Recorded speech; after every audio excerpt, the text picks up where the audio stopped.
On ferme sa gueule, on joue, on les éclate et on rentre chez nous. Oui, coach. Let's go. On sort et on fait le Kens. Let's go. Les gars. Hey, les gars.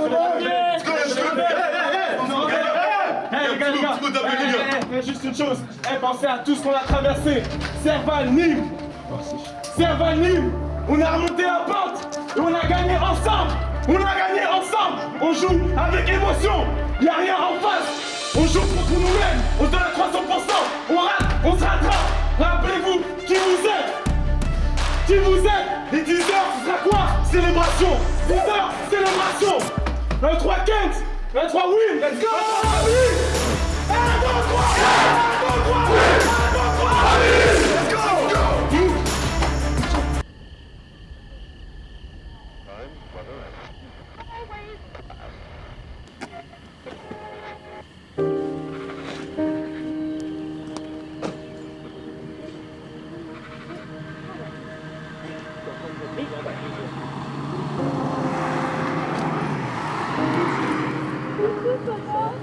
Moi, perso, je fais du football américain parce que c'est le meilleur sport du monde.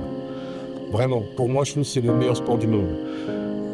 Après, le plaisir que j'en retire derrière, c'est... En fait, je suis quelqu'un de très calme dans la vie de tous les jours. Mais avant, je ne l'étais pas.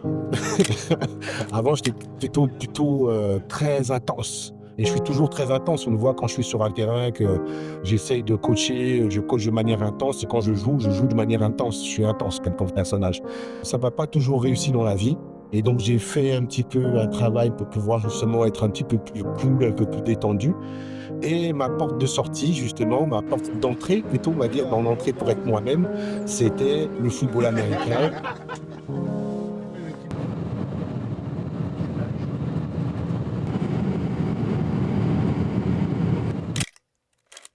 Le rôle premier d'un coach, c'est l'évolution sportive, c'est-à-dire le prendre d'un point A au niveau foot et de l'amener dans un point B qui est censé être supérieur. Ouais. Mais ça, je dirais que c'est le joueur qui a les clés, c'est-à-dire que s'il s'entraîne, s'il suit les consignes, il va avoir cette progression sportive. Ouais. Et moi, en tant que coach, je vais plus effectivement... Je vais être content quand un joueur progresse sportivement. Il n'y a pas bien évidemment, s'il progresse, il va nous amener des résultats. Mais là où je suis le plus content, c'est quand je vois un joueur qui est humainement, alors pas un peu perdu, mais qui ne sait pas trop où il est en tant que personne.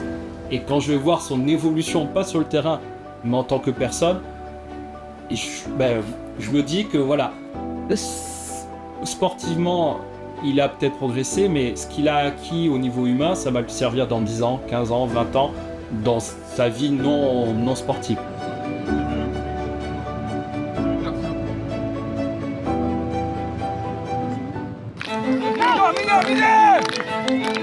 Let's go!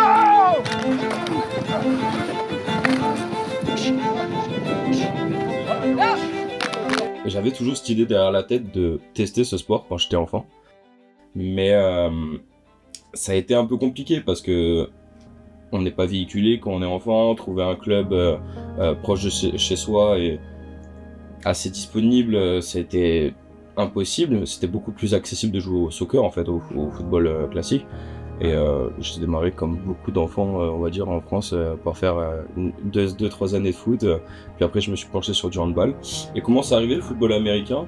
C'est arrivé que j'étais en cours de master et il s'avère que quelqu'un qui faisait du football américain, il jouait, il me disait t'as vraiment un gabarit pour faire quelque chose dans le football américain. Comme énormément de personnes m'ont approché pour me le dire aussi, je me suis dit bon allez, je vais tenter la chance, je vais lui donner la chance, je vais aller faire quelques séances d'essai. Et au final j'ai accroché, j'ai pris du fun dans ça et au final voilà, et ça m'a suivi, ça fait quoi, 5-6 ans que j'en fais maintenant.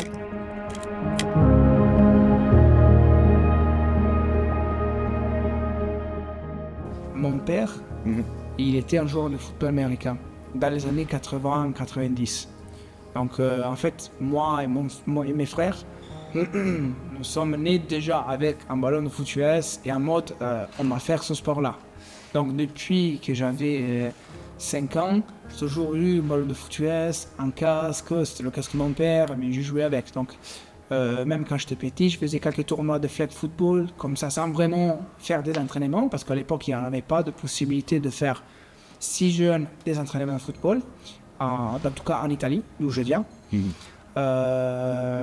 Et du coup, la première fois que enfin je me retrouve dans une équipe à faire football américain, c'était en gros l'objectif, le rêve d'une vie qui s'avère, qui dit waouh, maintenant je peux faire ça vraiment. Et sûrement, c'était aussi la possibilité de faire un sport collectif parce que jusqu'à mes 12 ans, j'ai toujours fait des sports individuels. Je faisais du judo, je faisais de l'athlétisme, je faisais de la natation, mais jamais fait du sport collectif en soi. Et c'est quelque chose que d'un point de vue même de caractère, quand tu es petit, c'est important, ça te forme, ça t'apprend à vivre avec les autres. Et en plus, quand tu deviens QB, donc tu deviens un leader d'un groupe, Oui. ça te forme encore plus.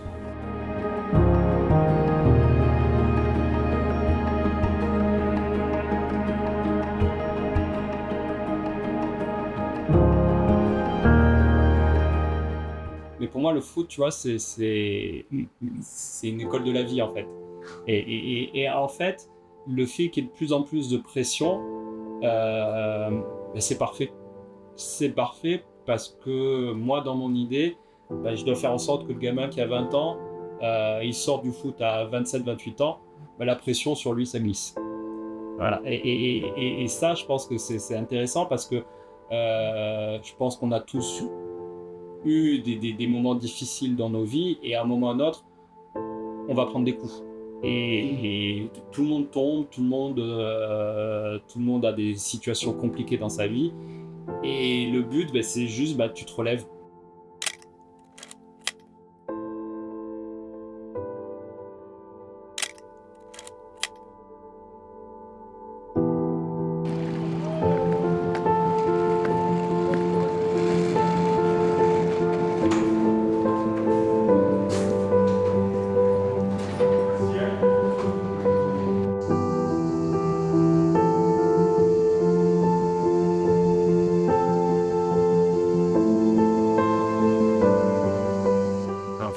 J'ai eu des moments pas très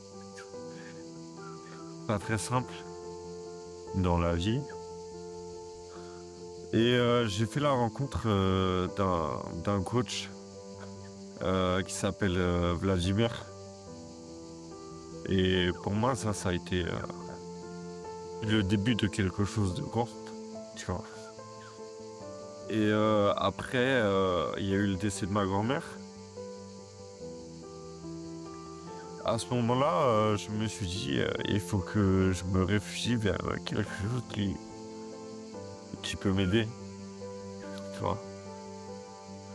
Et mon coach, il a été là.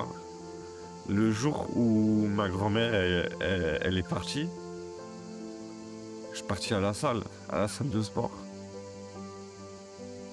J'ai appelé mon coach, il m'a dit, vas-y, viens, ça y est. Et à partir de ce moment-là, j'ai rien lâché.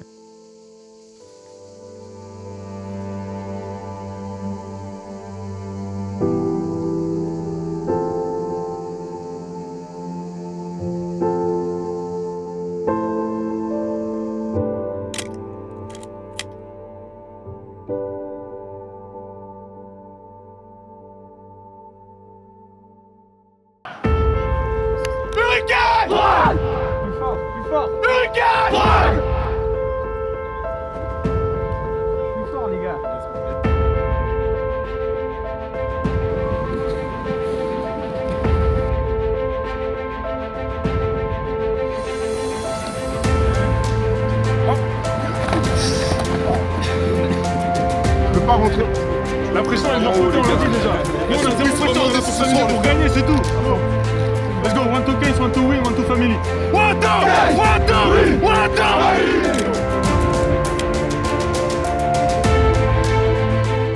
Pour moi, le sport et la vie personnelle, pour moi, c'est la même chose. Parce que, en fait, ça nous permet de vraiment d'apprendre aussi sur nous-mêmes et de ce qu'on est capable de faire et de ce qu'on peut faire aussi de plus. de voir aussi nos limites, mais en vrai, on n'a pas forcément des limites, il n'y a que nous-mêmes qui nous limitons en fait. Donc c'est le plus important pour moi, c'est vraiment de pouvoir se relever, et le sport, c'est notre vie en fait, simplement.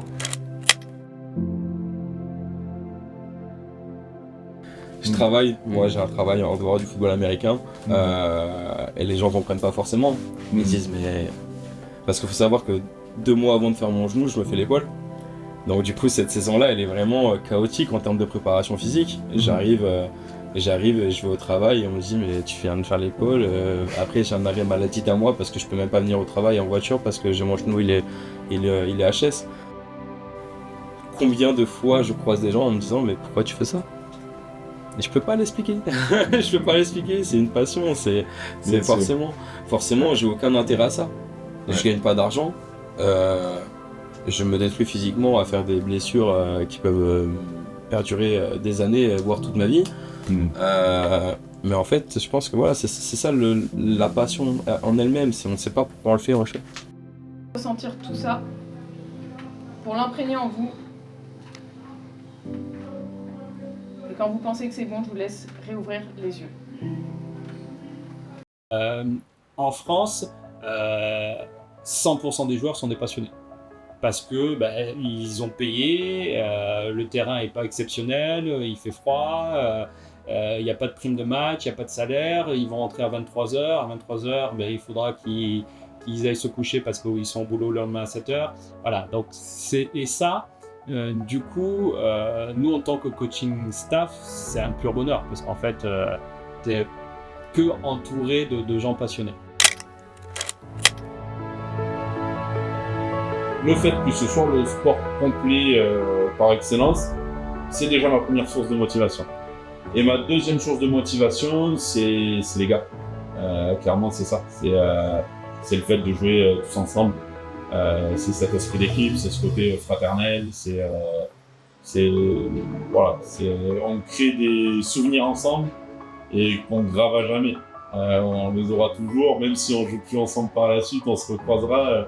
On sera content de se recroiser, même si on se voit plus parce qu'ils sont partis un peu partout en France.